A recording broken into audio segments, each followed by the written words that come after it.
Hi everyone, my name is Jerome Smalls. I'm a founder, I'm an author, and I'm a speaker. If you don't believe me, here's some proof. This is one of the first speeches I ever gave at my 8th grade graduation. And from the surface, I was trying to remember a trick. You know, I see everybody naked. Trying to do that right now, not the best sight. But what I will say is this. From the surface, my story may seem a bit cliche. Black kid, underserved upbringing, raised by his grandparents, mother in and out of jail my entire life, goes to Georgetown, happily ever after, right? But if you look below the surface, dig a little deeper, you'll see that my story isn't that cliche, much like everyone else's. You'll also see that even with my underprivileged background and my upbringing, I was presented with so much opportunities to grow and to learn, to develop, and more importantly, to share my story. Opportunities that I know for a fact a lot of my friends didn't get. Opportunities that left me questioning, why? Why me?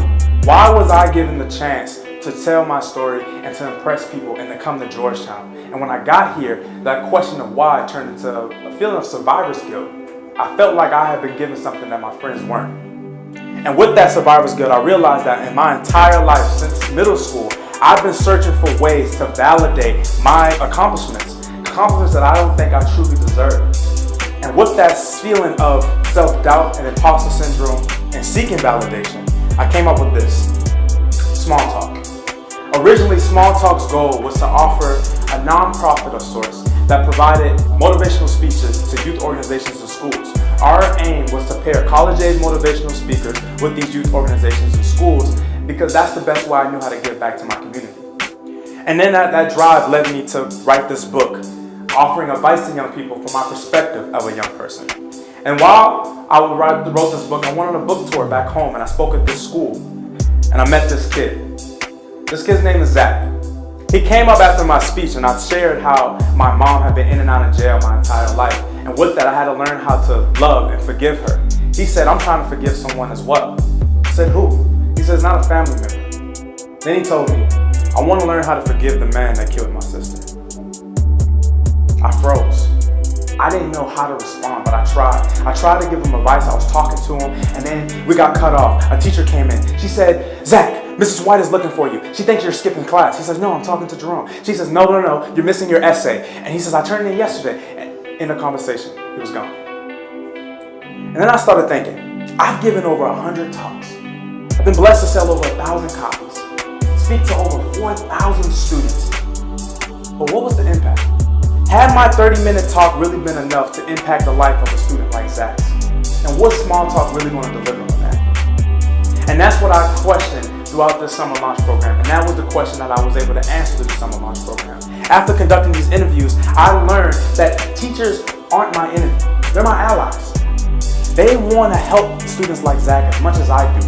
Mrs. White probably really cares about Zach, but she doesn't know how to connect with Zach. Maybe she wasn't given the tools to do so. And that's when I saw a pivot, a chance to pivot rather.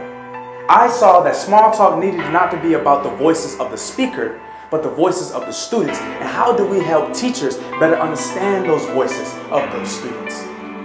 And this is when a new SmallTalk emerged. I want to create SmallTalk schools where we have a club-based model and a curriculum that's free to teachers so that way they can create clubs that help students not only find out what their stories are, but then provide a platform for them to share the same opportunities that were given to me. In addition to this, we want to provide training for teachers so that they can better understand and connect with students like Zach.